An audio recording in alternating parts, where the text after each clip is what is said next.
क्या तो क्वेश्चन कलम नहीं है, नहीं किया था ना, हाँ। तो ये है find the values of p for which the given equation has real roots.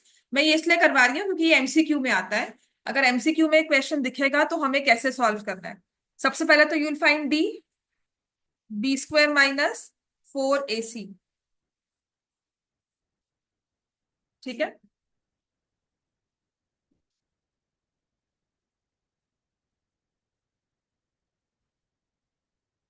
B square minus 4ac क्या आपने आया, उसका आंसर आया 36 minus 4p square should be more than equal to 0। ये बात समझ में आ गई हमें।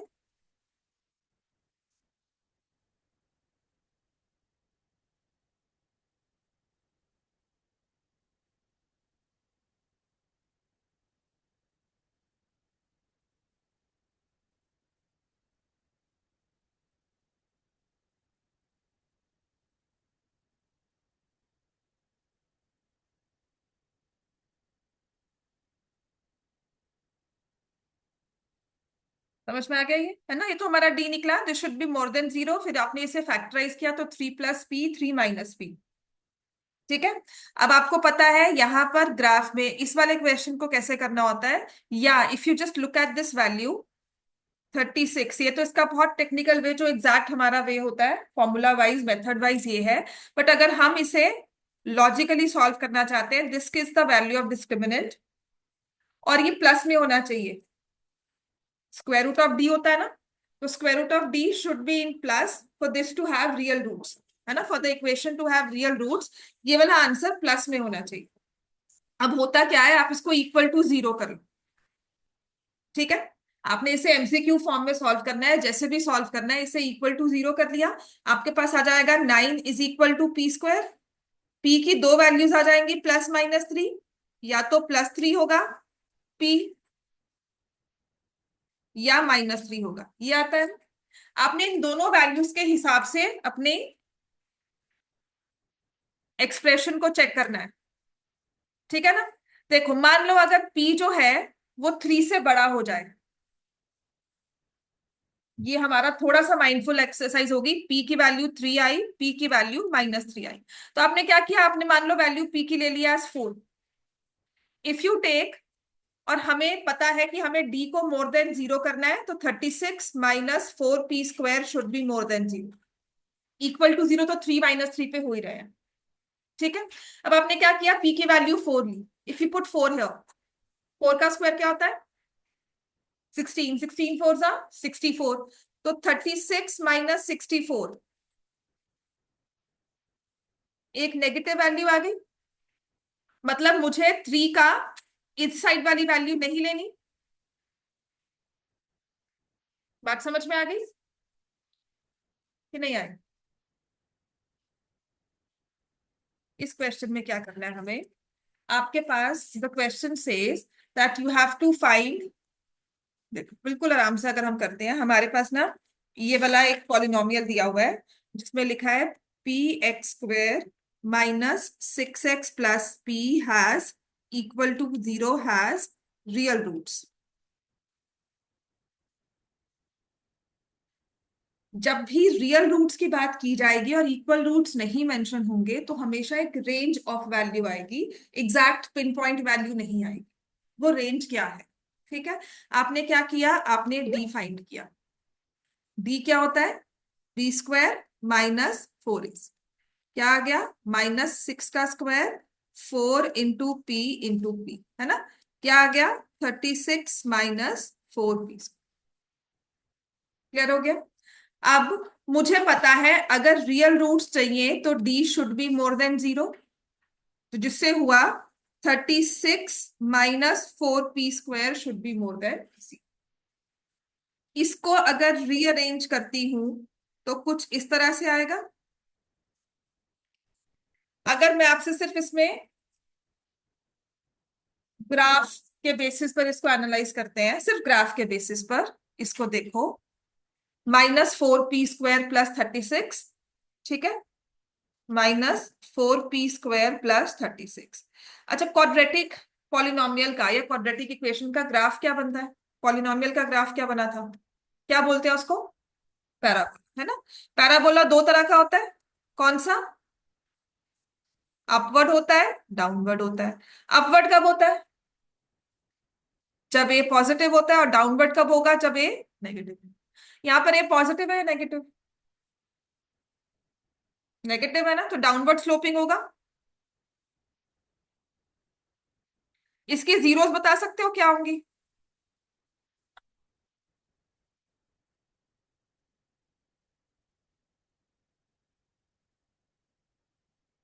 सॉल्व करके बताओ जीरोस क्या होंगी। -4p² +36 = 0। कब होता है ये? अब -4 कॉमन लोगे, p² -9 = 0। तो आ जाएगा p+3, p-3। जीरोस क्या है इसकी? -3 एंड +3। तो हमें चाहिए मोर देन जीरो कब होता है। तो मोर देन जीरो मतलब, देखो एक्स से नीचे जो होगा नेगेटिव होगा, एक्स से ऊपर होगा पॉजिटिव होगा। तो -3 to 3 में मोर देन जीरो आ गया। तो हमारे पास पी का जो रेंज आ जाएगा, it should be less than 3 but more than -3। समझ में आ गया? This is the range of values. सिर्फ ग्राफ को याद रख के भी ये क्वेश्चन सॉल्व कर सकते हो। इजियर सबसे मेथड यही रहेगा आप लोग के, क्योंकि अपवर्ड डाउनवर्ड हम कर ही रहे हैं। ठीक है, इतना क्लियर हो गया। अब एक और क्वेश्चन देती हूँ।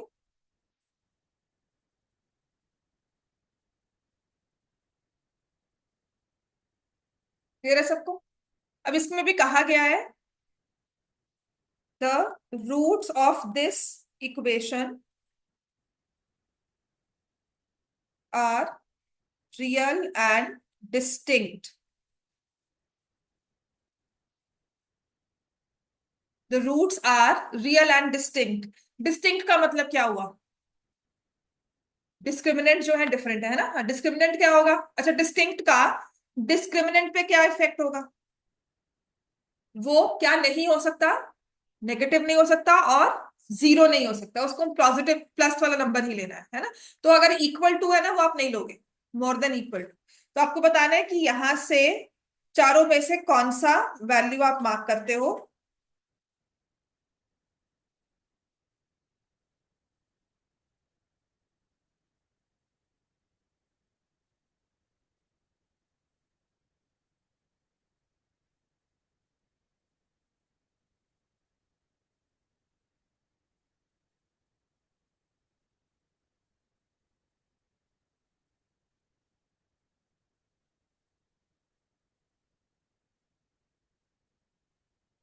तो जब भी ऐसा क्वेश्चन आएगा, सबसे पहला हमारा रिस्पॉन्स है to find D, which will be b² -k² -4 × 5 × 1। आपके पास आ गया k² -20, है ना। अब बताओ, upward sloping parabola, downward? Upward होगा। तो एक्स एक्सिस को इंटरसेक्ट करते हुए जा रहा है। इक्वल रूट जीरोस नहीं है ना, एक्स एक्सिस को परफेक्ट स्क्वायर नहीं है। परफेक्ट स्क्वायर होगा तभी इक्वल जीरोस होंगी, नहीं है। तो दो वैल्यूज कौन सी एक्स एक्सिस वाली?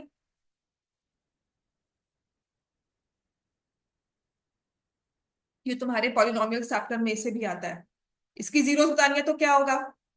ये क्या नंबर आएगा? 2√5। और यहाँ पर क्या आएगा? अच्छा, आपने इसको क्या लेना है? मोर देन जीरो कब होता है? देख, एक्स से नीचे है तो ये नेगेटिव वाला है, यहाँ प्लस है, यहाँ। हमें प्लस लेना है माइनस लेना है? डी को प्लस लेना है ना। तो प्लस वाला कहाँ होगा?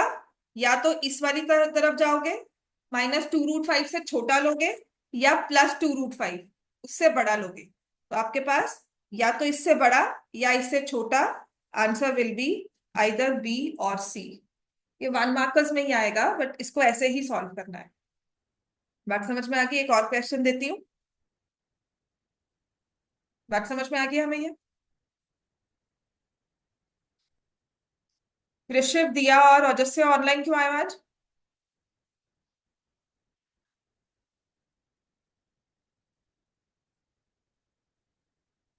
तीनों ही ऑनलाइन हो, क्यों?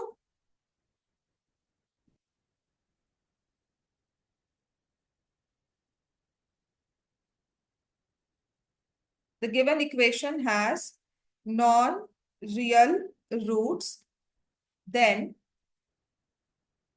the interval of values for b is।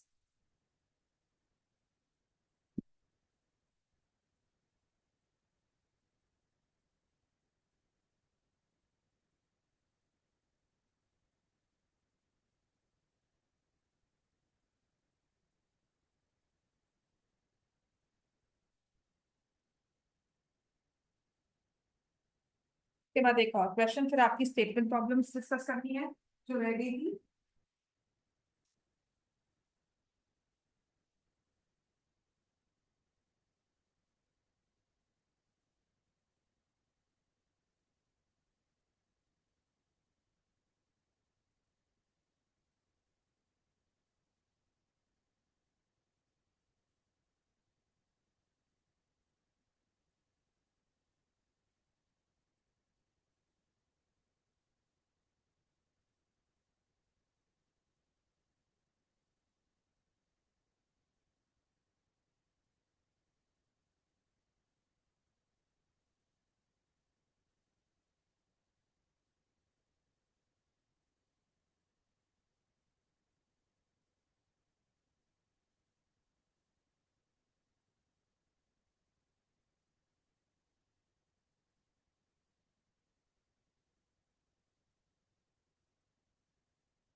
क्या बनाया इसमें आपने?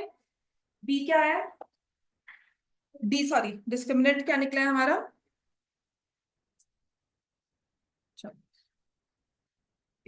D is b square minus 16। Parabola upward या डाउनवर्ड? अपवर्ड होगा डाउनवर्ड होगा बताओ हसरत। अपवर्ड स्लोपिंग, तुम मुझसे पूछ रहे हो बता रहे हो? हाँ, तो b square minus 16 will intersect x axis at -4 +4। B +4 b -4 हो गया। अब हमें नॉन रियल रूट्स चाहिए। नॉन रियल रूट्स के लिए डी क्या होता है? << 0। 64 है, 64 होगा। 16 और 4, ठीक है, 64 हुआ। So this will be +8 minus, चलो पर this is -8, this is plus. ठीक होगी बात ये। D <<0 चाहिए हमें, राइट? इतना क्लियर हो गया ना? अब नॉन रियल जीरोस के लिए D<0 कौन से इंटरवल में आ रहा है?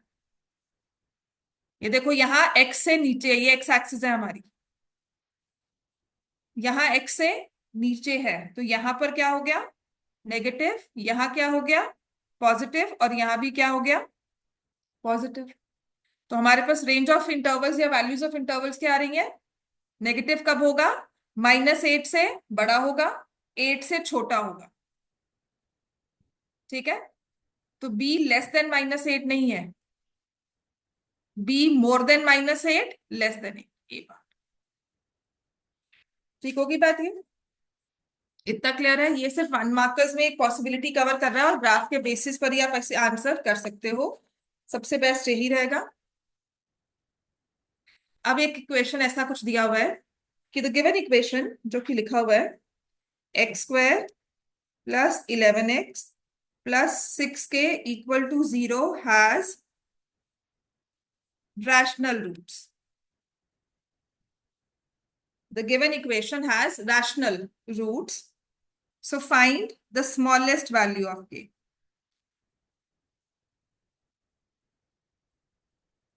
अच्छा, रैशनल का मतलब क्या हुआ? वो बाद में सोचते हैं, पहले तो हमें क्या करना है, अगर रूट्स के बारे में पूछा गया है तो हमेशा क्या निकालना है?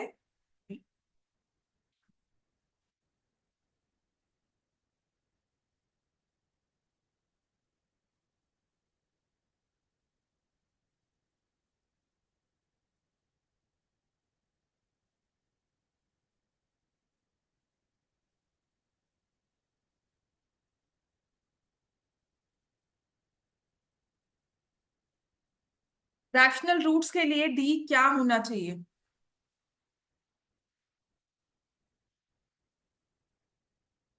रैशनल का मतलब क्या होता है? कि नंबर में क्या नहीं है? रैशनल नंबर कौन सा होता है जिसमें रूट्स नहीं होते, स्क्वायर रूट नहीं होगा?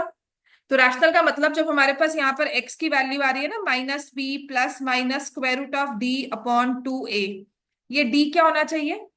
स्क्वायर रूट हटना चाहिए। और स्क्वायर रूट कब हटेगा? रैशनल रूट्स का मतलब है d जो है वो परफेक्ट स्क्वायर।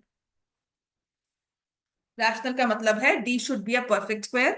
तो आपको वैल्यूज ही चेक करनी है के की, जहां पर डी परफेक्ट स्क्वायर होगा। जैसे हमने क्या किया, के को अगर 0 रखा तो क्या आ जाएगा? 121 एग्जैक्ट। तो स्मॉलेस्ट वैल्यू कहाँ है? तो के की वैल्यू क्या आ जाएगी? 0।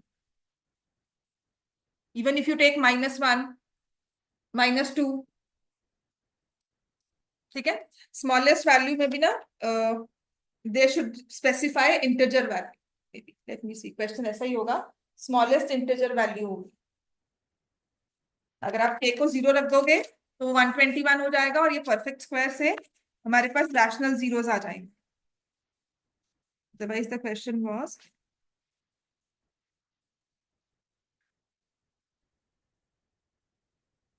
के इज द नेचुरल नंबर। ठीक है, चलो के तो 0 आ गया, एक हमने रखा। But what if it says के इज अ नेचुरल नंबर? तब बताओ वैल्यू ऑफ के क्या हो।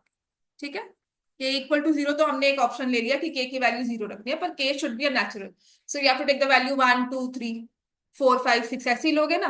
तो के की वैल्यू 1 ले लो, तो 121 -24।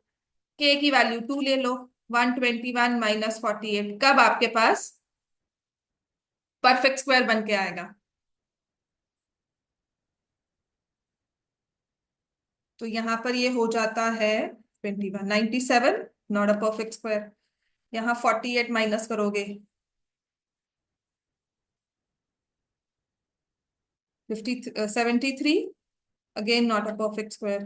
121, अगर के 3 है, 121 -24 इंटू 3 72।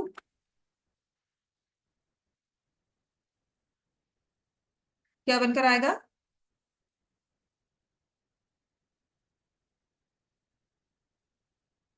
क्या आएगा यहाँ पर?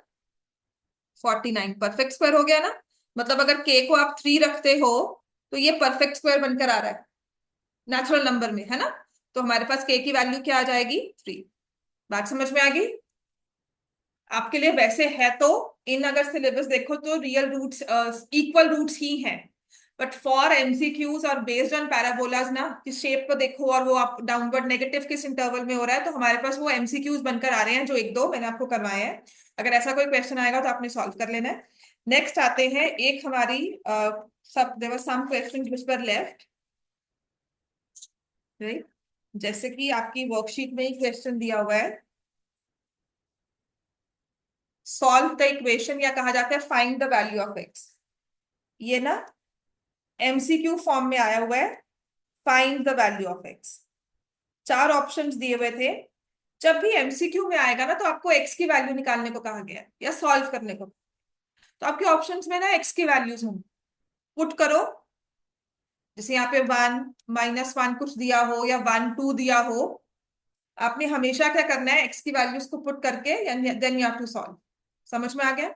अब दूसरी चीज है, और क्या कर सकते हैं इसमें, इसको सॉल्व करना कैसे हो। तो जब भी आपको ये एक्सपोनेंट्स की फॉर्म में दिया हुआ ना, आप एक चीज चेक करना, से एक्स की पावर क्या लिखी हुई है?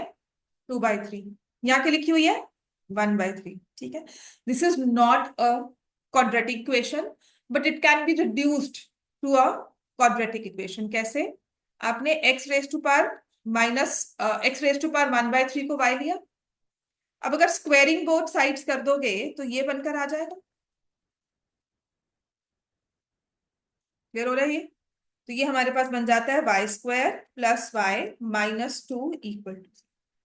दे are special type of quadratic equations which are not explicitly quadratic but can be reduced to quadratic। ठीक है, इसमें हमने क्या किया, y² + 2y -y -2 equal to 0। तो y + 2y -1 आ जाएगा। y की वैल्यू को -2 लिखोगे या y की वैल्यू को 1। तो जिससे x रेज टू पावर -1/3 को -2, x रेज टू पावर 1/3 को 1, अब क्योंकि 1/3 हटाना है तो क्या करेंगे इसको, अगर स्क्वायर स्क्वायर रूट दिया होता तो आप क्या करते हो, स्क्वायरिंग बोथ साइड्स। यहाँ पे क्यूब रूट दिया हुआ है तो क्यूबिंग बोथ साइड्स करोगे, तो एक्स की वैल्यू एक तो आ जाएगी -8, एक आ जाएगी,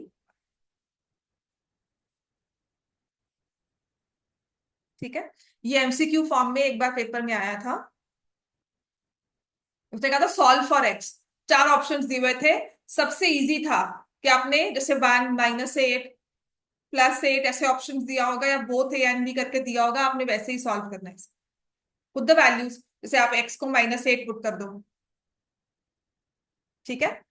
देखो फिर हमारे पास सॉल्व होकर आंसर आता है कि नहीं आएगा। यहाँ पे -4 आ जाएगा, यहाँ पे +2 आ जाएगा, यहाँ पे +4 आएगा या -2 आ जाएगा। 2 - 2 अगेन 0, 1 पे तो हो ही रहा है। समझ में आ गया ये। ऐसे ही एक और इंपॉर्टेंट क्वेश्चन है, which is find the value of x.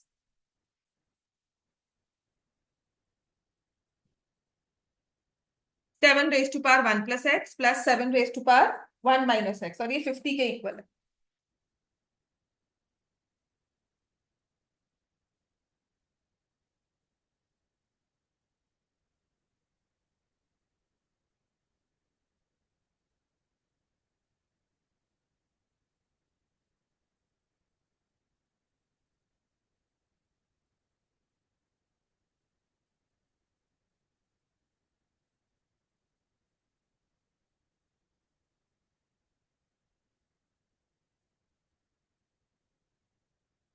क्या करना चाहिए इसमें, देखो ये 7 × 7 raised to power x +7 × 7 raised to power -x, ये 50 के इक्वल आ गया। तो 7 × 7 raised to power x, and can I write this as 7/7 raised to power x। समझ में आ गया।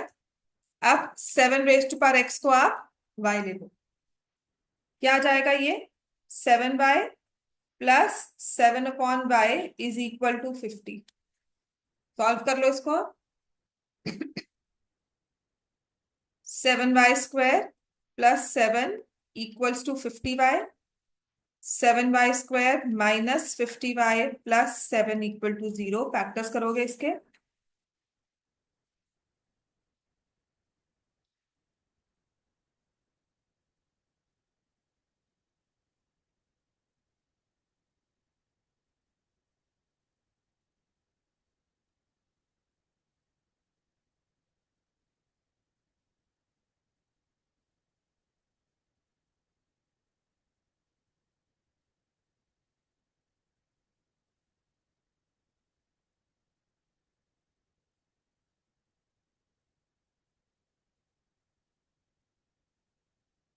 कि हम 7 raised to power x को y ले रहे थे, तो 7 raised to power x is 1/7, which will give you 7 raised to power x = 7 raised to power -1। x की वैल्यू क्या आ गई, -1। या फिर 7 raised to power x = 7, तो x की वैल्यू क्या आ गई। समझ में आ गया सबको ये, ठीक है।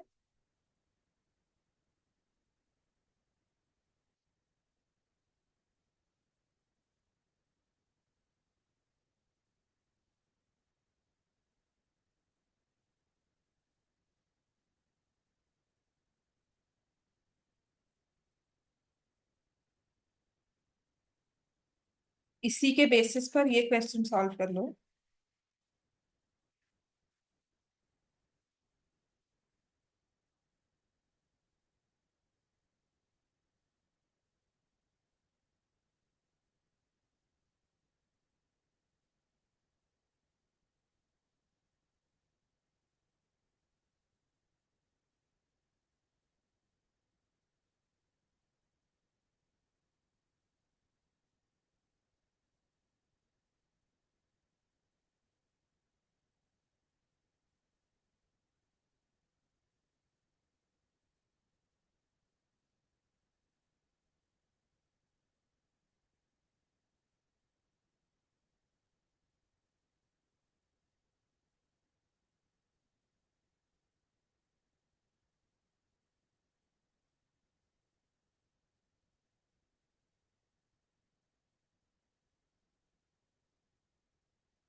आसान नहीं समझ में आया। इसमें क्या करना है, 3 raise to power 2x into 3 raise to power 1, 2 into 3 raise to power x, 3 raise to power 0.5, 0.5 1/2 हो गया, 1/2 का मतलब √3। ठीक है। अब आपने करना वही है, 3 रेज टू पावर x को y ले लिया, तो 3 रेज टू पावर 2x क्या हो जाएगा, y²। तो आपके पास आ जाएगा 3y² -2√3y-3। आप क्या सॉल्व कर सकते हो इसको।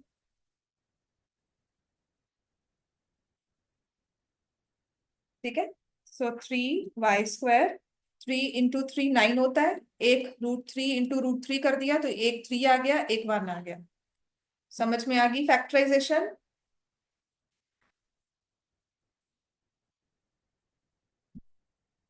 यहां से 3y कॉमन लिया तो आ जाएगा y -√3, और यहां से √3 कॉमन लिया, y माइनस, सो 3y प्लस √3, y -√3। y की वैल्यू आ गई √3 -√3/3, और y की वैल्यू आ गई √3। यानी कि इस दोनों को इक्वेट कर देना है। यहां से देखो ये -1/√3 हो गया।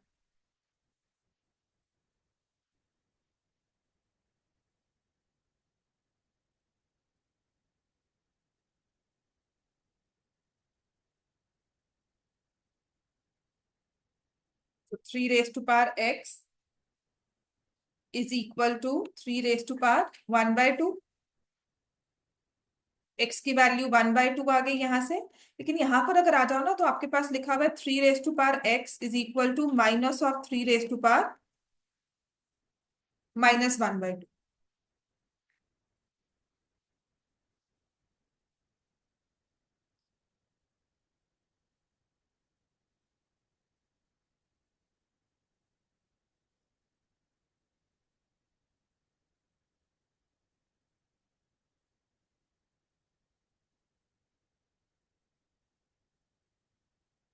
मैम,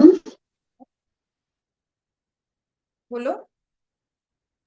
मैम एक बार फैक्टराइजेशन के बाद दोबारा बता दो। फैक्टराइजेशन में यहाँ पर आपने लिया हुआ था 3 raise to power x is equal to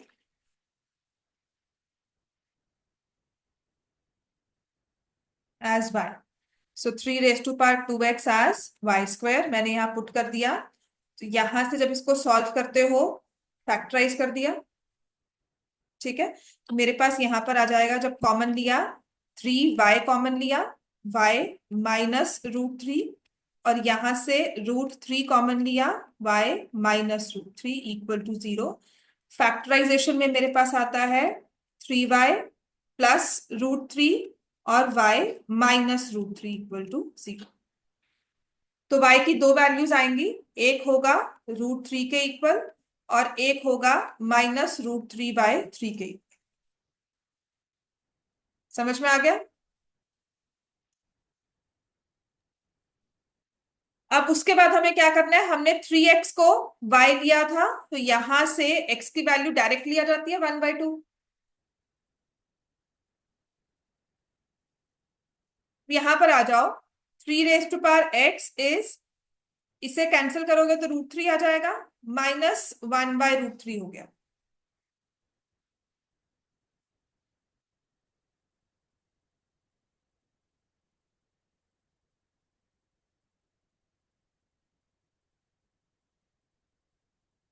अगर मैं इसे ऊपर लेके जाऊंगी तो 3 की पावर -1/2 ये हो जाता है, but the basis are not same.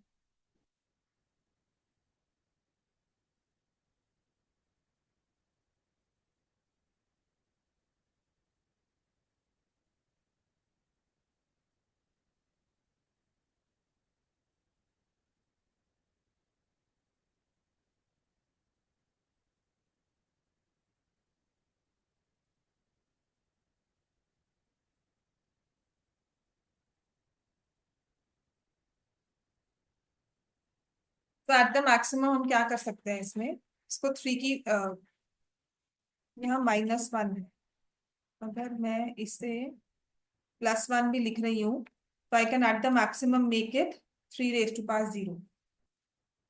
है ना, बिकॉज इट्स -1 और 3 की पावर तो पॉजिटिव में ही आ रही है, तो यहाँ से -1/2 नहीं आना चाहिए, अनटिल अनलेस मैंने यहाँ पे कोई साइंस में गलती नहीं की। ठीक है, अगर तो यहाँ पे प्लस आता, देखो आपको 1 करना है, 1 का मतलब है 3 ⁻0, +1 करोगे तो तब तो आ ही जाएगा, है ना, पर यहाँ पे माइनस है। नेगेटिव आप पावर लेकर पॉजिटिव बेस लेकर कोई भी पावर लोगे, आंसर नेगेटिव में नहीं आएगा। सो यहाँ से सॉल्यूशन नॉट पॉसिबल हो जाता है। ठीक है, so there must be some problem, यहाँ पे साइंस में कोई प्रॉब्लम होगी, बिकॉज आंसर में -1/2 दिया हुआ है, वो इसीलिए दिया होगा कि यहाँ पर आ गया 3 ⁻x + 1/2 एज 3 ⁻0। अगर ये माइनस हो जाएगा ना तो 3 ⁻0 होगा, एक्स की वैल्यू -1/2 आ जाएगी, बट यहाँ पर नहीं आ सकती। ठीक है ना, बिकॉज यहाँ पर ये बेस पॉजिटिव है और यहाँ पर नेगेटिव नहीं आएगा। एक बेस पॉजिटिव है, 3 की पॉजिटिव नंबर है, कोई भी पावर रखोगे चाहे नेगेटिव पावर भी रखोगे, बेस पॉजिटिव है तो आंसर प्लस में ही आएगा, हाउएवर स्मॉल और बिगर इट माइट। ठीक है, तो जब आप +1 कर रहे हो तो वो 0 के इक्वल नहीं हो सकता, यहां से सॉल्यूशन नॉट पॉसिबल आ रहा है। क्लियर हो गया इतना? ठीक है, this is just in case अगर हमें क्वेश्चन कोई आता है। एक इसमें हमारे पास स्टेटमेंट प्रॉब्लम थी जो आपकी एग्जाम्पलर में है, लिख लो उसको, बाई चांस कहीं वो क्वेश्चन हमारे पास आ गया, तो इसमें लिखा हुआ है eight t minutes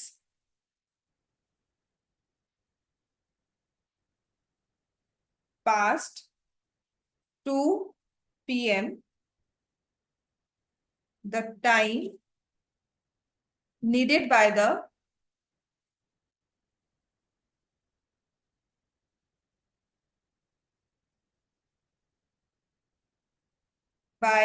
the minute hand of a clock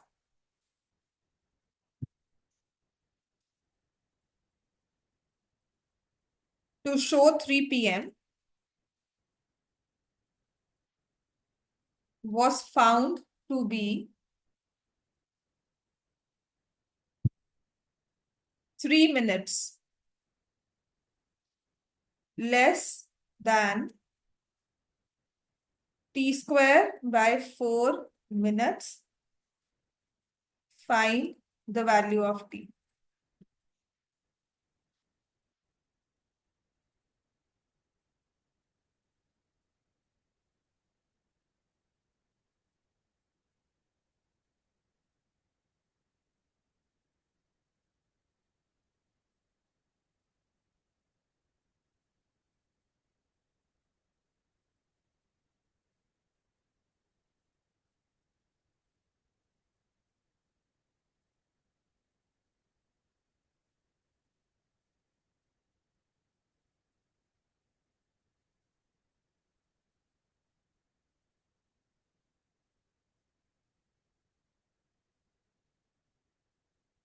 वो से 3 बजने चाहिए। ठीक है, कहते हैं अगर आफ्टर एक टाइम हुआ t minutes past 2 p.m., कुछ टाइम इलैप्स कर गया है 2 बजे के बाद का, अब घड़ी को, मिनट हैंड को 3 तक आने के लिए जो टाइम चाहिए, that is 3 minutes less than t² by 4, right?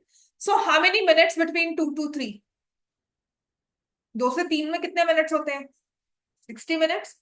कुछ टाइम चला गया, कुछ टाइम रह गया होगा, वो कितना रह गया, कितना चला गया है?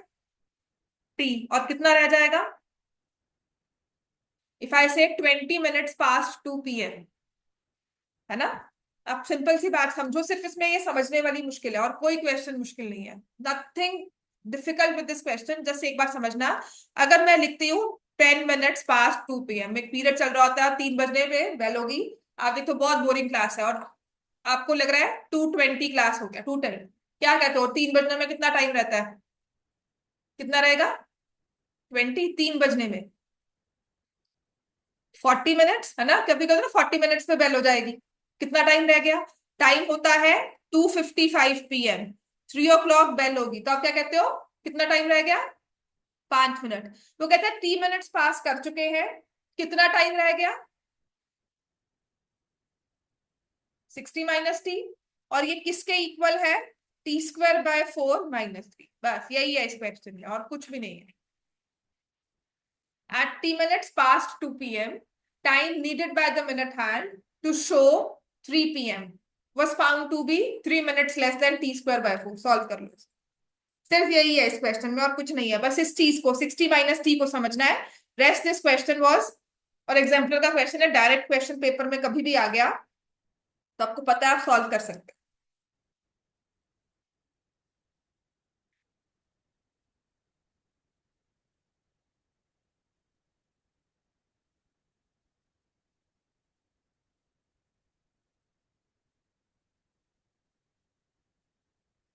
8 है ना?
तो answer will be t as 14 minutes. कल टेस्ट है चैप्टर 4 का, तुम्हारा चैप्टर 1 2 3 में कौन सा देना है? ठीक, फर्स्ट चैप्टर का टेस्ट, बाकी सबका फोर्थ चैप्टर का टेस्ट है। ठीक है, क्लियर हो गया? अब नेक्स्ट क्वेश्चन है हमारे पास, ये ना पीकॉक वाला क्वेश्चन है, एंड दिस इज इंपॉर्टेंट भी कह सकते हो, और है बहुत इजी, बट इसमें इक्वेशन ही सॉल्व नहीं होती, and it is a mix of questions जहाँ पे टाइम स्पीड डिस्टेंस वगैरह सब मेजर किया जाता है। मतलब अगर कैलकुलेशन वाइज देखोगे ना, ये क्वेश्चन बिल्कुल भी मुश्किल नहीं है, लेकिन इसकी इक्वेशन बनानी वही, और बात को पूरा समझना। So this says a peacock is sitting, a peacock is sitting on the top of a pillar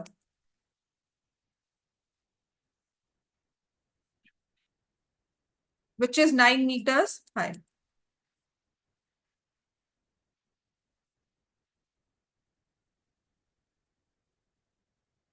From a point 27 meters away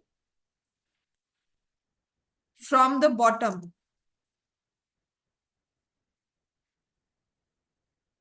of the pillar, a snake is coming to its hole at the base of the pillar.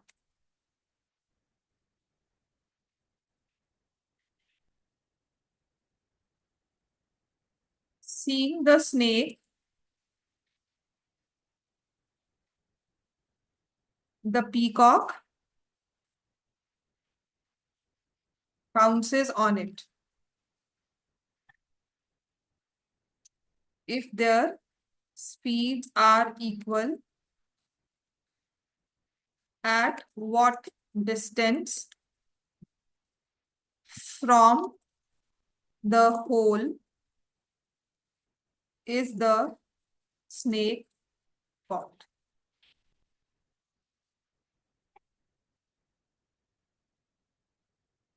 अच्छा लगेगा question quadratic equation का, quadratic का बनेगा भी नहीं, पर होगा quadratic से ही सॉल्व, मतलब कॉन्सेप्ट वाइज वही है।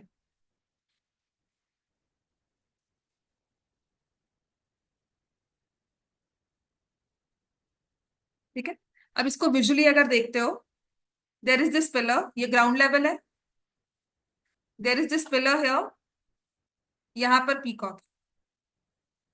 ठीक है, और यहाँ बॉटम ऑफ द होल में, बॉटम ऑफ द पिलर पे there is the hole of the snake, ये हमारे पास पिलर। ठीक है, ये होल है। अब स्नेक जो है ना 27 मीटर्स अवे है, तो मान लो ये पॉइंट स्नेक का है, दिस इज 27 मीटर्स अवे। तो जब स्नेक 27 मीटर्स अवे था, यहां पर अगर फ्रीज कर दो कि यहां था, पीकॉक ने इसको देखा। अब स्नेक यहां से ऐसे मूव कर रहा है, उसी टाइम पर जैसे स्नेक ने यहां से शुरू किया, सेम टाइम पर वो कहा रेडी सेडी गो करते नहीं, और सेम टाइम पर यहां से peacock, snake is not stationary, it's moving, तो वो कुछ डिस्टेंस आगे पहुंच गया होगा, है ना।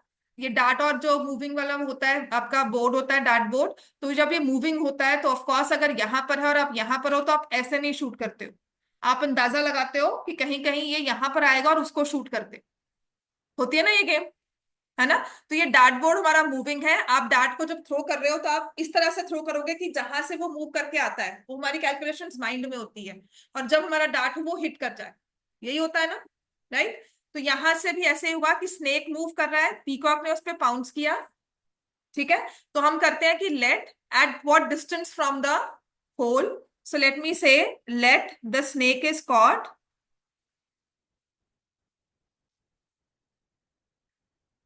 x meters away from whole.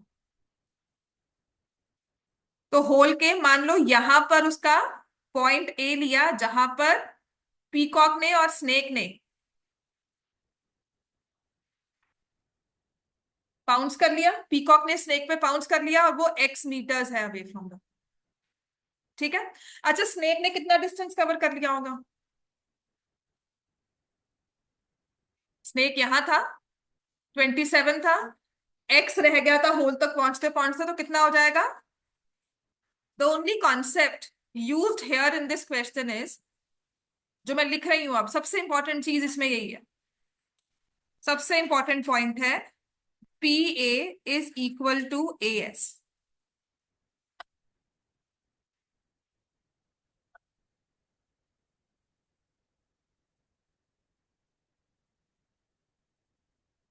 जिस टाइम पर पीकॉक चला उसी टाइम पर स्नेक चला, स्टार्टिंग पॉइंट सेम है, दोनों की स्पीड्स भी इक्वल है, तो जितना डिस्टेंस पीकॉक ने यहां से यहां कवर किया है, उतना ही डिस्टेंस स्नेक ने यहां से यहां कवर किया होगा। विजुअली चाहे नहीं दिख रहा, लेकिन P A will be equal to A S by concept, because time is same, speed is same, तो distance travelled has to be the same. समझ में आ गई बात। बस आपके पास यहाँ पर पी ए आ जाएगा 27 - x। अब बताओ, आपको पिलर दिया हुआ है 9 मीटर्स हाई, क्या लगाना है इसमें, पाइथागोरस थ्योरम बस। तो लगेगी पाइथागोरस थ्योरम, और हमें लगता है कि क्वाड्रेटिक बनेगी। अगर आप चेक करोगे ए प्लस बी होल्स पर, पाइथागोरस भी मतलब क्वाड्रेटिक भी नहीं बन रही,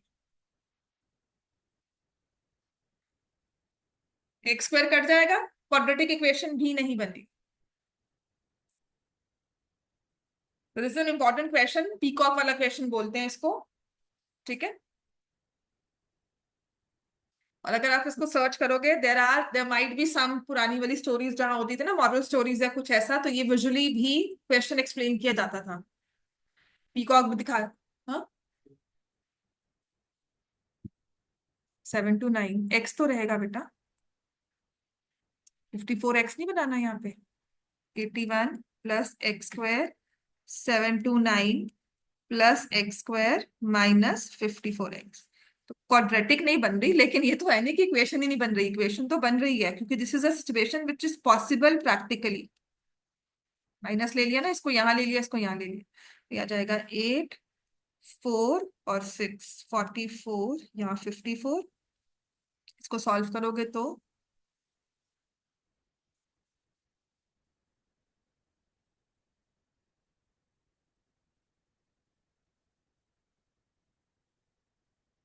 18 3 जा 14 54 6 एक्स की वैल्यू 12 आ जाएगी, है ना।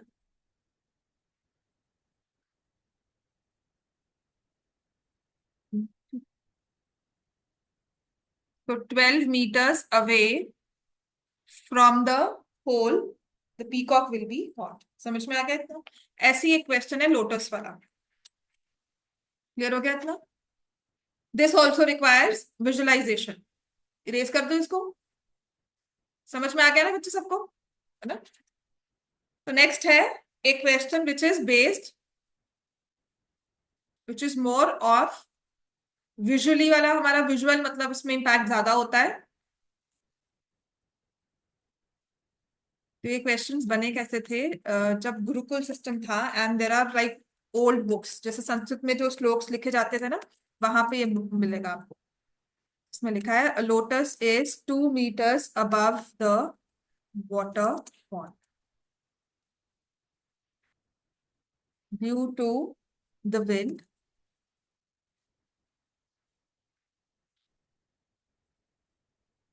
The lotus slides on the side and only the stem submerges in the water at a distance of 10 meters from the original position in the water. Find the depth of water in the pond.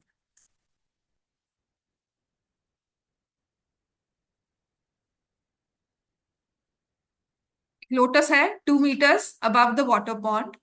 Wind की वजह से वो slide कर रहा है। उसकी stem तो नीचे ग्राउंड में लगी हुई है, पॉन्ड की ग्राउंड में। और वो स्लाइड करके जब जा रहा है तो उसका स्टेम सारा पानी में सबमर्ज कर गया, और सिर्फ रहा क्या, जो उसका फ्लावर है। ठीक है ना। Only the flower is visible on the top. ठीक है। तो जो डिस्प्लेसमेंट हुई है ना, जो उसकी ओरिजिनल पोजिशन से जहां पर वो फ्लावर दिख रहा है, वो 10 meters का डिस्टेंस है। ये पॉन्ड है। ठीक है। This is the lotus. ये यहां पर है, दिस इज यहाँ पे फ्लावर लोटस का। ठीक है। ये रूटेड है, यहां से बनाया, और ये कुछ ऐसे जा रहा है। समझ में आई बात। ये ऐसे लगाया हुआ मैंने, हवा से नीचे फिक्स रहेगा। This is moving and somewhat coming here. यहाँ पे ये फ्लावर अब आपका विजिबल है। समझ में आ गई बात। 2 meters above, let the depth be x meters, और ये जो स्ट्रेट लाइन डिस्टेंस बना ये 10 meters। अब अगर ये बात समझ में आ गई, मैंने कहा था ना विजुअली क्वेश्चन ज्यादा है, तो दीज आर क्वेश्चन जहां से हम अपना माइंड मतलब एक्चुअल सिचुएशन को विजुअलाइज करके फिर हम फाइंड करते हैं। ठीक है। तो आपका जो ये पोजिशन है, ये वाला, ये कितना होगा। If I say this is A, this is B, this is C, this is D, so A C is equal to, अभी किया था हमने, मैंने A C is equal to, sorry not A C, B C is equal to, B और C किसके equal है। हम्म। B C किसके equal होगा, बी डी, तो ये आ जाएगा x+।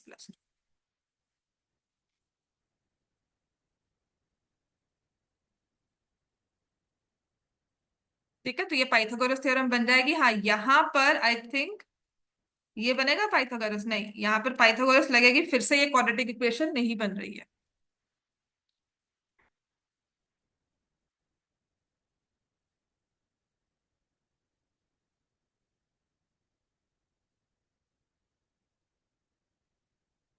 तो depth of the water is 24 meters।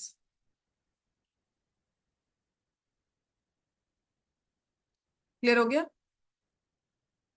ठीक है। दिस वन मोर क्वेश्चन, ऐसा ही एक और है, लिखो।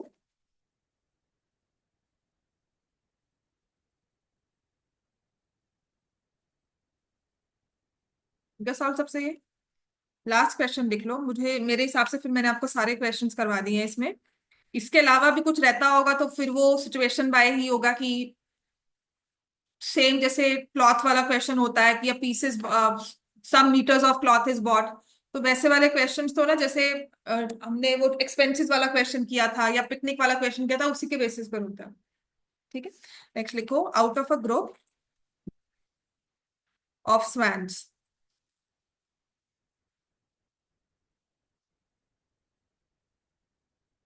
7/2 times the square root of the number are playing on the shore of the tank. The two remaining are playing in the water. अच्छा, ये तो ओरिजिनल क्वेश्चन है, इसकी वेरिएशंस क्या होंगी? 3-4 होगी कि इतने टाइम्स यहाँ चले गए, इतने टाइम्स वहां पर है, या there are some friends who went to for a picnic, है ना? तो ये तुम्हारा I think last year BCM में ना ये केस स्टडी भी आया था पॉलिनोमियल्स में, ऐसा ही कुछ था। ठीक है, जहां पर आपको पॉलिनोमियल का पूरा फॉर्म फॉर्म करना है, वो मैं करवा दूंगी अगर नाइन्थ का ना रहे, इसमें ही रहे। The two remaining are playing in the water, what is the total number of friends?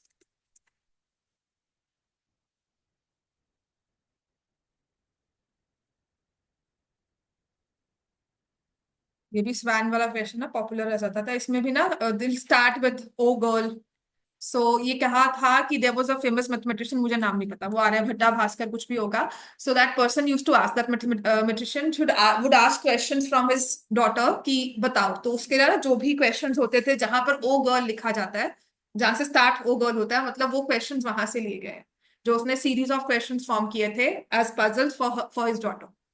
ठीक है, तो वो वाला वहां से क्वेश्चन लिया हुआ है, बहुत पुराना क्वेश्चन है। Out of group of swans 7/2, तो कितने स्वैन्स लोगे? Let the number of swans be equal to x. How many are playing on the shore of the tank? 7/2 root x, है ना? बाकी बचे हुए दो पानी में है, और इनको मिलाकर क्या आंसर आ जाएगा? ठीक है। अब यहाँ पे स्क्वायर रूट आ गया, इससे क्या करना चाहिए? तो ये भी इक्वेशन जो होती है क्वाड्रेटिक नहीं है लेकिन रिड्यूसिबल टू क्वाड्रेटिक है, तो इसमें आपने क्या करना होता है? Let root x is equal to y, x की वैल्यू आ जाएगी वाई स्क्वायर, तो आपके पास बन जाएगा 7/2 by +2 is equal to y square. इसको सॉल्व कर लो, y square -7/2y +2 equal to 0, तो 2y² -7y +4 इक्वल टू 0।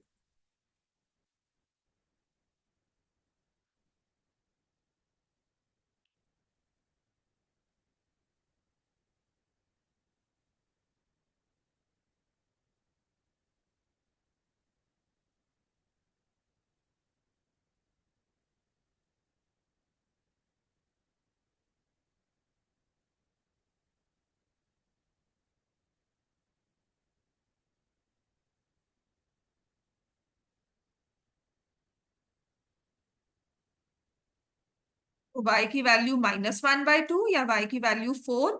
अच्छा, -1/2 नहीं हो सकता ना स्क्वायर रूट में? y की वैल्यू को अगर -1/2 लेते हो तो स्वैन्स का नंबर -1/2 नहीं आएगा ना, आप रूट एक्स को -1/2 लोगे, एक्स को लोगे y² 1/4, how can you say that number of swans are 1/4? तो इसको रिजेक्ट कर दिया, x is equal to y², तो x किसके इक्वल आएगा? 4 का स्क्वायर विच इज 60। ठीक है। तो अगर आप चेक भी करते हो, 7/2 इंटू स्क्वायर रूट ऑफ 16, 4 हो गया। 7 इंटू 2 कितना हो गया, 14, +2, नंबर ऑफ स्वैन्स कितने बन जाते हैं, 60। क्लियर हो गया। ठीक है। तो कल आपका टेस्ट होगा क्वाड्रेटिक का, और तुम्हारा टेस्ट हो जाएगा नंबर सिस्टम का। कल ऑफलाइन क्लास, ऑनलाइन क्लास नहीं आना है बच्चों। ठीक है। कल टेस्ट करना है हमने, उसके बाद हम रिविजन स्टार्ट कर देंगे, जितने दिन है आपके पास, 13 तक। तुम्हारा पक्का है ना, नहीं आएगा वो, 14।